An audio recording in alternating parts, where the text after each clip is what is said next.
welcome everybody to the Lori and Tall Paul Show. I'm Lori Heinzelman, career and leadership coach, and I do not have my guest host, Tall Paul, with us today, but I do have a special guest who is joining us to talk a little bit about what leadership looks like in the workplace and also maybe in personal life. And that is Dorian Albritton. He is actually a colleague of mine, or we're students together in the cohort of the MPS program at GMU. So he is working on learning more about IO psychology and how that translates to the workplace. He's also a father, I think workout fanatic, maybe. I know you work out, right? Um, and trying to figure out life, maybe. That's how I'm going to introduce you, Dorian. No, all of those things are fair to say. I would be very honest with you. All of those things are fair to say. And to add to it, just to give your audience an idea, I also host a podcast myself, the Think Like a Leader podcast. So, it's really cool being on the other side of the podcasting side and being a guest on your show. Honestly, honored to be here. Well, we've had some fun conversations. We've endured the same academic rigor of our George Mason University. Quick shout out. And I'm excited to have this conversation. We're both students in the IO world, but not only just the IO world, but leadership in general. And I'm excited to talk about, different things with regards to leadership, the discipline, the execution of the workforce, and all of those things. So yeah, thank you for having me. Okay, so I appreciate the fact that you brought up the Think Like a Leader podcast, because that is actually one of the things that drew me to Dorian. Was I recognized that he had a podcast called Think Like a Leader. So I was like, okay, let me follow this guy a little bit, see what he's thinking, what's in his head.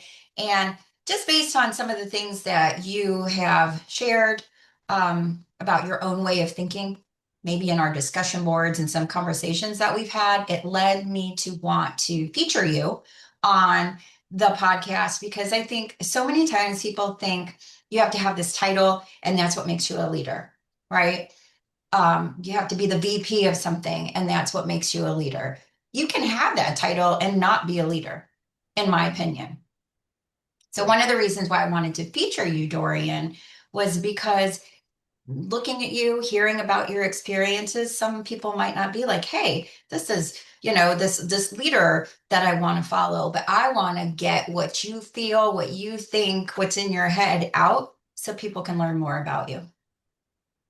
Yeah, no, and I appreciate that because that's one of the kind of core principles that I think about when it comes to leadership, where, I've probably had maybe from the age of maybe 18 to now, probably somewhere between the 20 to 25 jobs, different odd things, doing different jobs from security to tax analyst to coaching, right? Like I've done a lot of different things in between there and I've seen all different types of leadership, and what I've noticed about those leaders is has nothing to do with their title, right? The people that I've considered leaders weren't the CEO, weren't the VP or add title here, right? Like they weren't any of those things. But what I did notice about those individuals were that they were people that led themselves first. They held themselves to a certain standard, right? And for me, that was one of the core tenets that I took from those leaders is they held themselves to a higher standard than everyone else did. Had nothing to do with their title and everything to do with their character of being. And that's where I, kind of shaped my one of my beliefs and is self-leadership is real leadership, right? It begins where you are, not with everything that you have to do for others. That will come, but it'll only happen if you're leading yourself in a consistent and diligent manner. And this is just, again, I've seen a lot of different things over the course of my times of working. I've done some odd jobs, Lori. I've done I've done some odd stuff. And even in some of those lines of work, I've seen it's not the guy that's telling me how much I'm getting paid and where what my thing is, or when I was in Amazon, I drove for Amazon. It wasn't the Mhm. guy telling me my route. It was the guy in the truck behind me telling me, hey, if you want to get this route done faster, here's a better way to do it, right? And giving me the ins and the outs and then walking me through it. Hey, if you need to stop, this is where you should stop. Why? Because like giving me these hints and tips and kind of working me through the way to do the job versus just telling me this is what you need to do.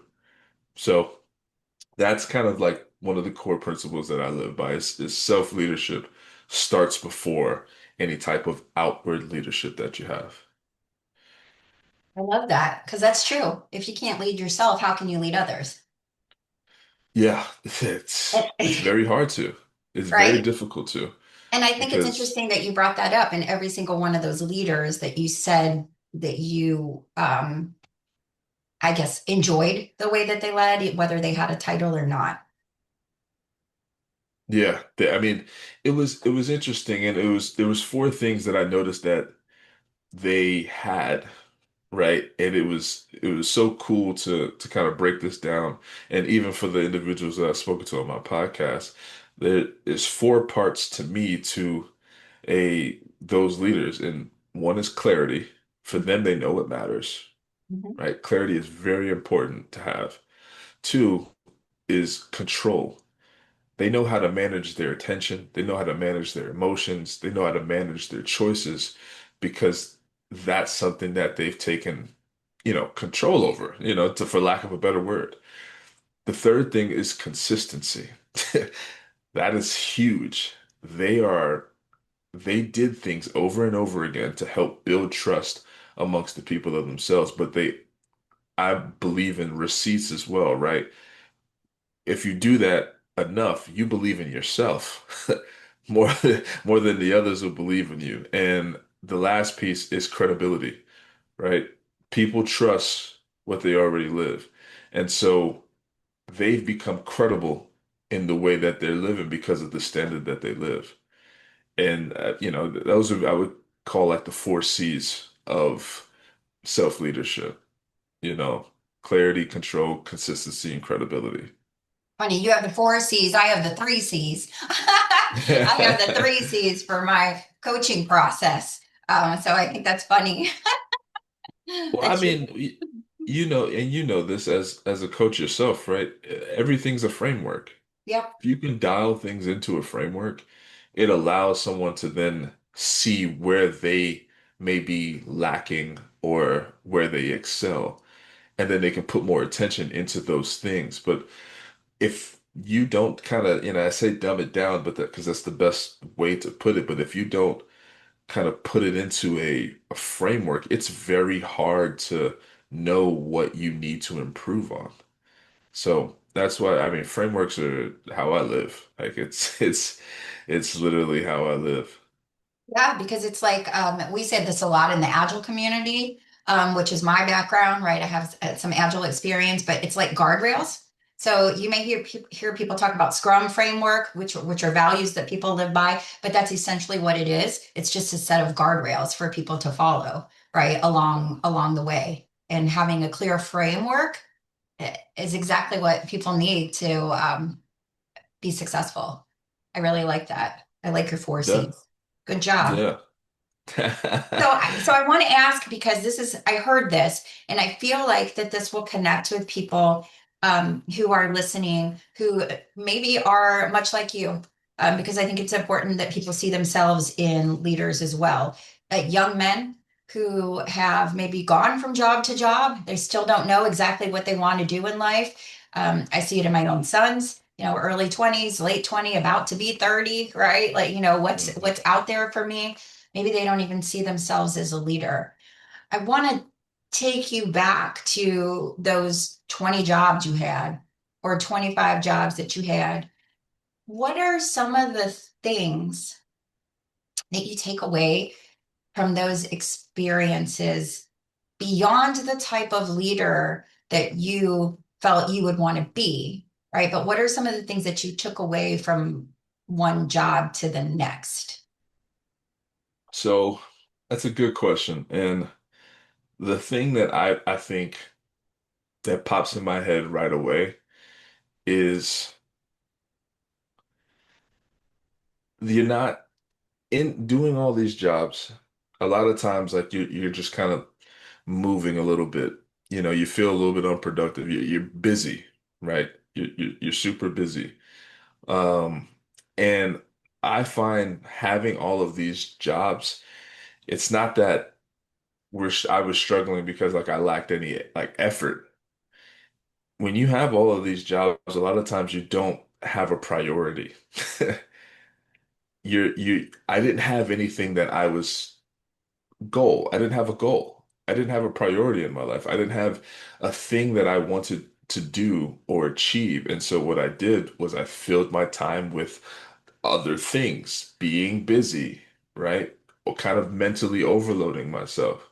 And then I started to become kind of stuck in this reaction mode, right? And what I realized in those moments is I had to figure out what I wanted to do, but more importantly, who I wanted to be as an individual, right? I think though that who you want to be is something it gets passed over in this life of busyness, because we're all doing, and we don't actually know who we want to be at the end of the day. We're allowing everything else to kind of shape who we are. And in reality, I believe that to be a choice.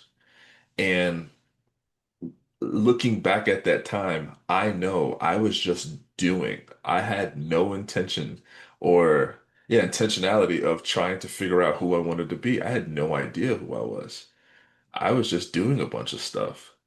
And I got caught in it was something I would call busy, the trap of busy. Just I'm ripping and running, you hear the word hustling, or grinding, and those words, they have their place. I'm not poo-pooing those words, but I do think when you're just ripping and running and you don't actually have an objective, it's just mental clutter. Well, and it's It, like, where it, are you going?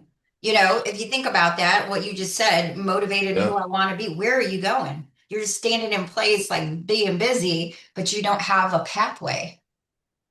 Yeah, and people wear this busy cape like it's evidence that they care about like the work that they're doing or they're working hard. But busy doesn't mean that you're being effective in life, right? A lot of times it just means your mind is running too many unfinished things at once. That's typically what busy means, and when you've got too many, I would call them open loops, right? Your attention gets fragmented, right? Your decision making is very weak, right? You're not present. And that's what I noticed what was happening to me in my life, right? And thank goodness I found, my wife at the time, girlfriend then, but now wife. It's very, very much important that you find those priorities. You have to find them. So that's what I was going to ask next, Dorian, especially for our listeners, because I do have a younger audience. I have a younger audience of people, and it's male, that sort of listens in on this. Like, what did you do to change that busy, busy, busy into motivation or who you wanted to be? It took a lot of sitting in silence, to be very frank with you. It took a lot of sitting with myself, writing things down, um, YouTube, if I'm being honest, just being open to more, right?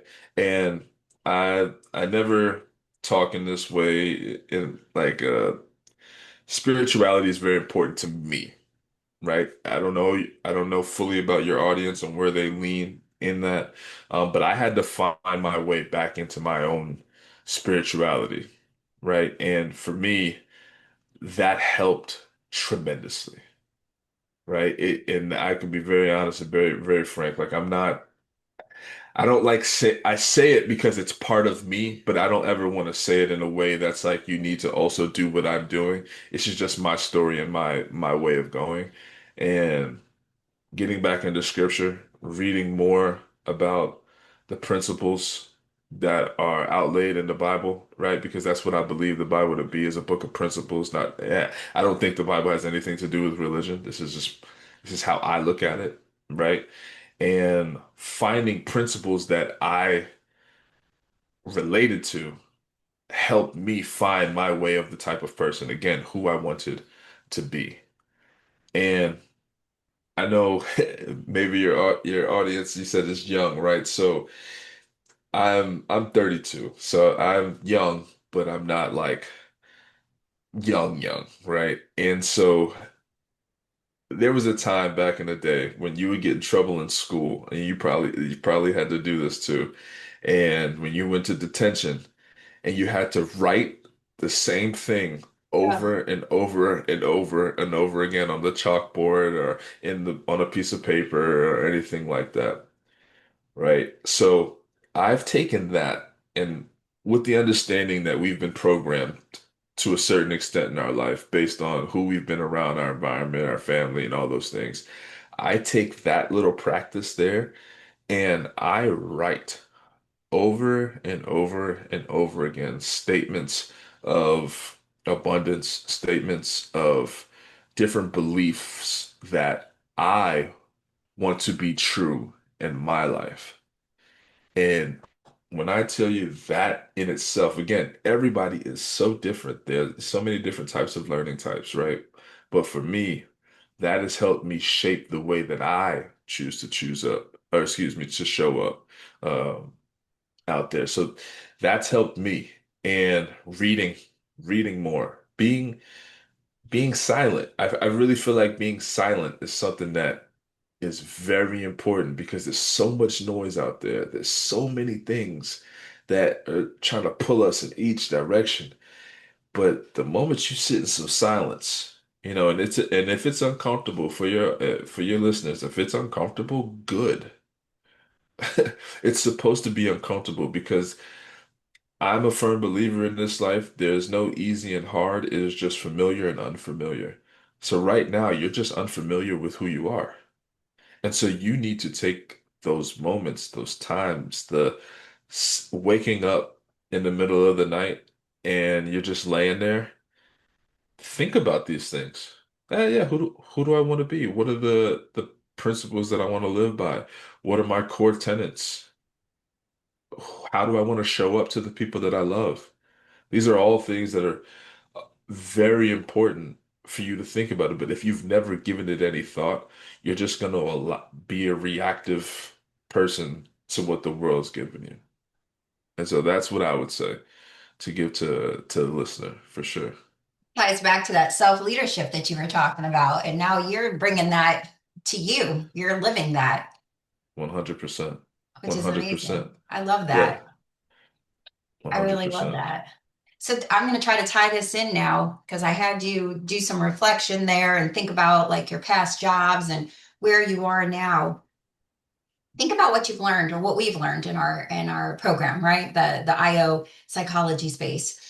Um, how can we utilize some of what we've learned as individuals? Like how would you use some of the information that we've learned to help individuals get better, or if they need some direction on figuring out what's next? Is there anything in particular that you think is a takeaway from that you can implement? So, funny enough, we can actually talk, we can talk about, a little bit about the class that we're both in right now. I think it's, very important to understand what motivates an individual. I think motivation is very, very good. Now, is it everything? No, it is not everything. For me, the analogy I think about motivation is like the the engine starting up and revving, and then that initial takeoff. But what keeps you in the air, what keeps you going is the standard of the habits that you create on the back end of the motivation that you have. But I believe the initial piece of finding out what motivates an individual or what motivates yourself is a great place to start, right? So I'll give you an example about myself. I'm motivated because I want my family to be in a better place than when we got started. And I'm very young in the creation of my family, right? I have a 2-year-old, I have one on the way, right? So I'm at the infancy of this family thing that I aspire to create and do, but that motivates me. I was, when I tell you, that got me going every single day. But then I realized this is not enough. This is not enough. What can I do to keep me in this stratosphere that I need to be? Now, we're not all perfect. Progress over perfection is something that I say, but it's what do I need to do? Well, I need to create a standard for myself. I need to do things over and over again and be consistent so these things become habits in my life versus just using the motivation. Motivation will die down. It could die down in like 20 minutes. Like Tell it, yes. like I think the other day, like this Sunday, funny enough, I'm getting ready to do this assignment. I'm like, oh yeah, knock this out, right? And then like 5 minutes into it, I'm like, oh, let's go ahead and knock this out. Like I was motivated for like 5 minutes to like, let's do it, let's figure it out, let's do it. And then it's like, she wants it in this format, this way, okay. You gotta answer these 4 questions precisely the same way for four. And then it's like, I'm a human, right? I'm not gonna deny that. I'm a human being. Of course, things like that are gonna happen, but like, what kept me doing the assignment? Well, my standard of living. I could have got motivated and said, "Oh, I don't want to do this after 5 minutes," and just stopped and turned in whatever I had.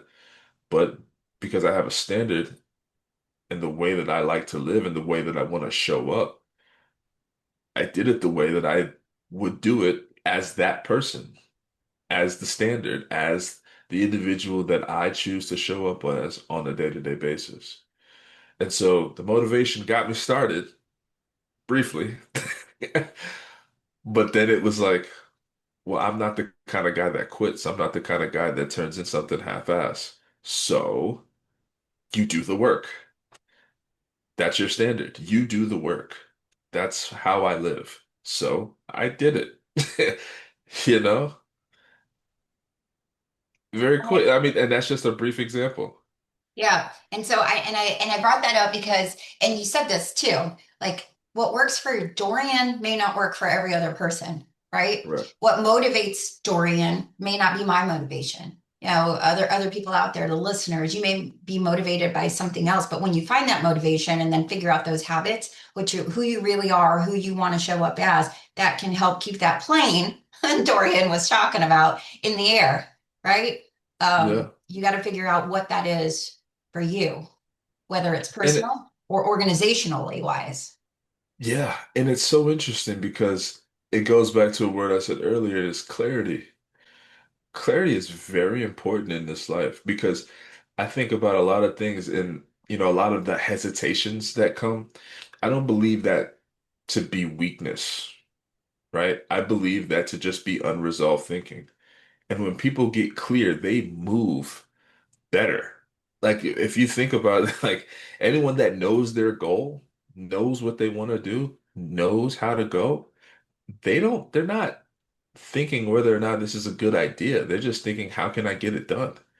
And when you're thinking that way, it no longer becomes a problem of being unmotivated or not really ready. It's if you're clear on what you're trying to do, you're gonna figure out a way.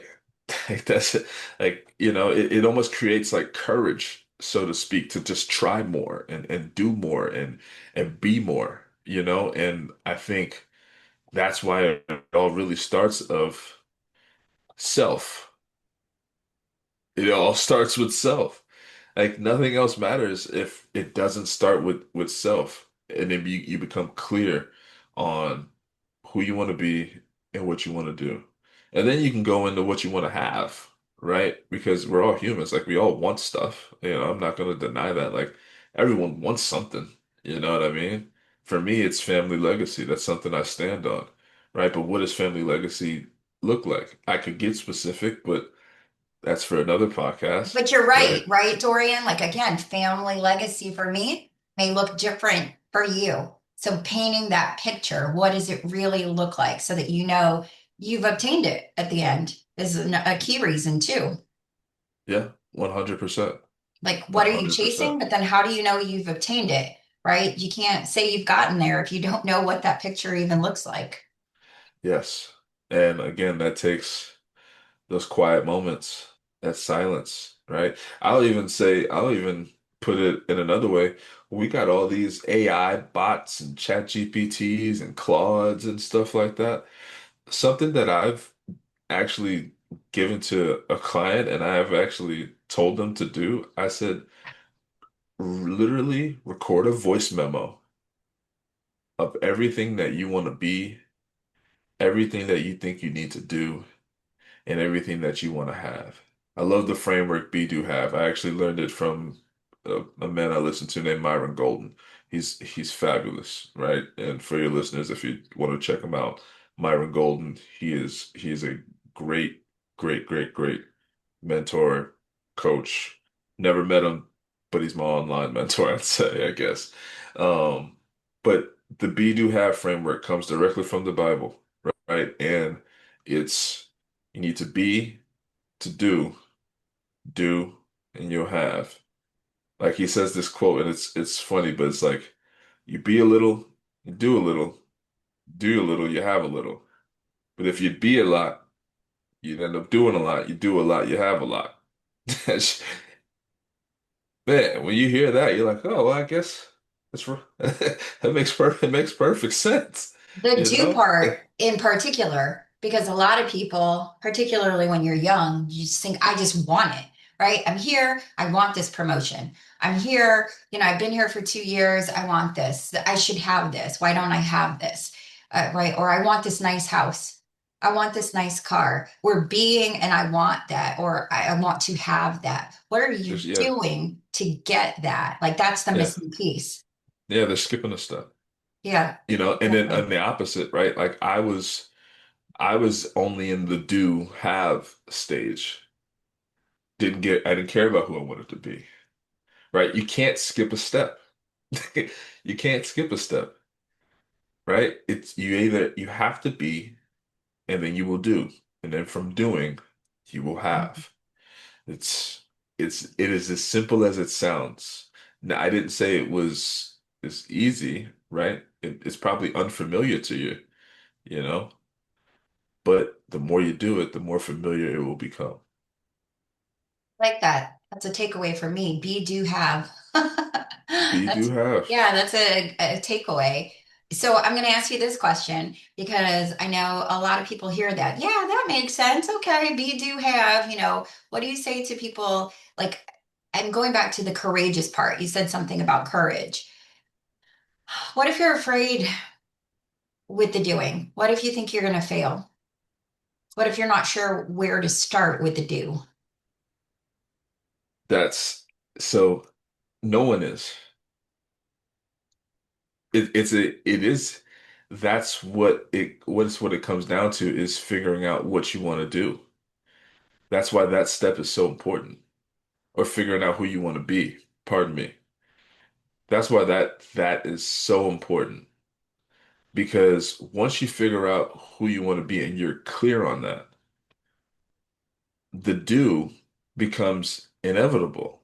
You figure out exactly what it takes to be that person, right? So I'll give you an example. Let's say I wanted to be a world-renowned hairstylist. That was my lifelong goal. I want to be a world-renowned hairstylist.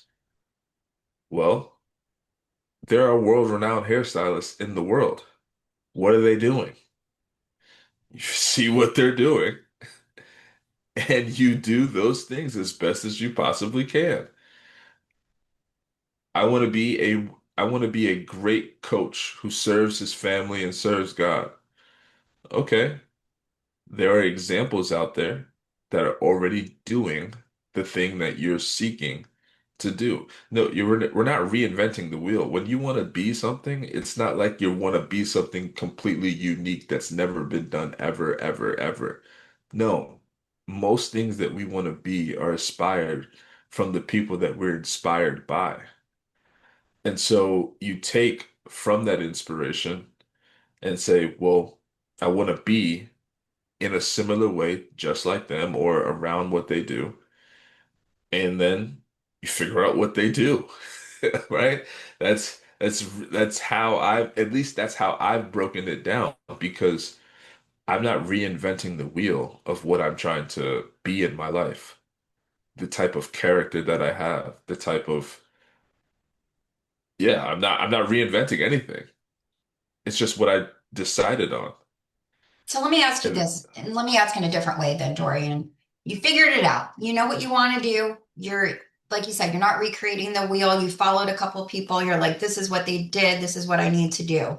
How have you handled maybe feelings of uncertainty about your ability to do what you would like to do? Which I know one that's piece is it. coaching.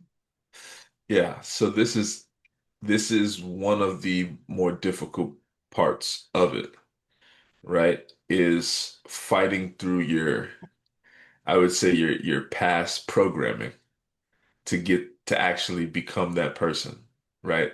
Very difficult. But as we know, in human beings, for anything, you have to do to first know that you suck. You have to do first.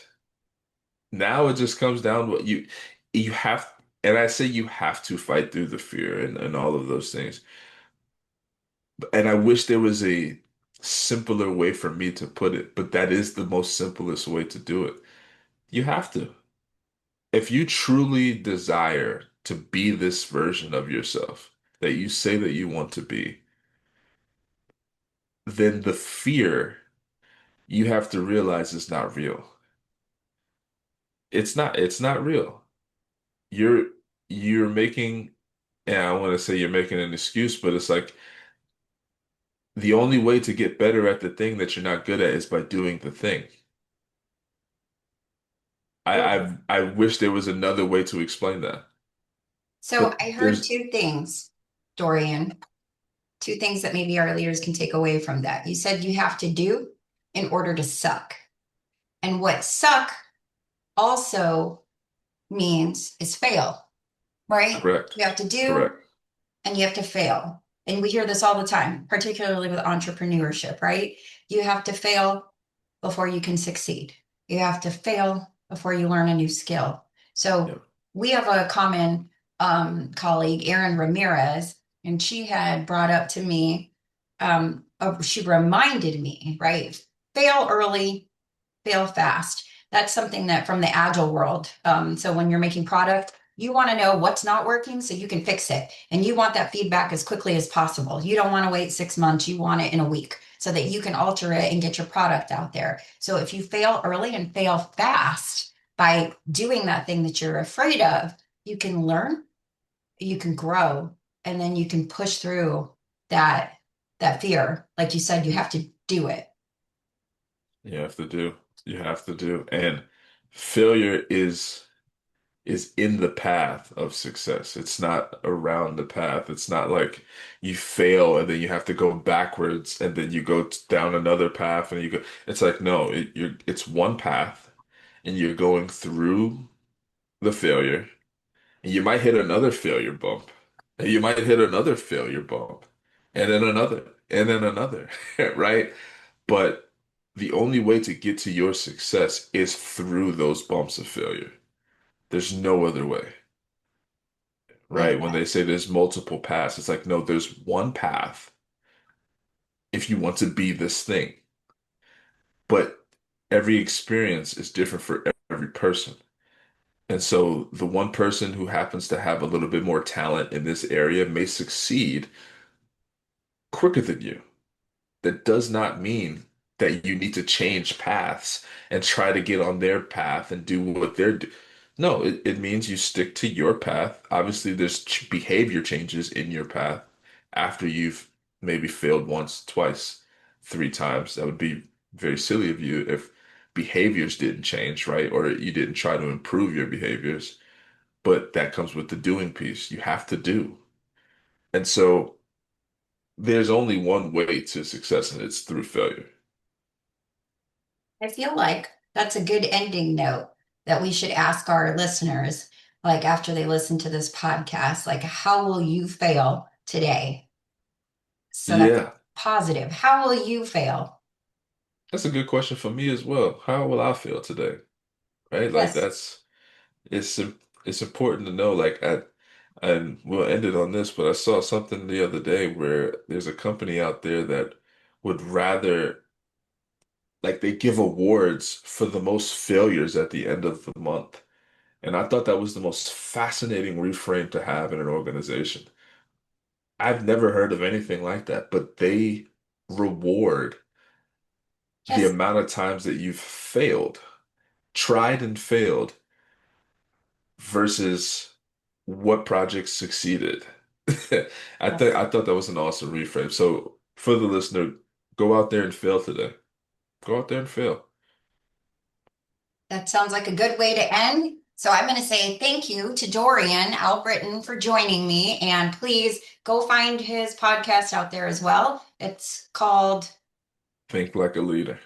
Think Like a Leader. And follow Dorian to gain some new insights and tips. And please like, subscribe the Lori and Tall Paul show as well.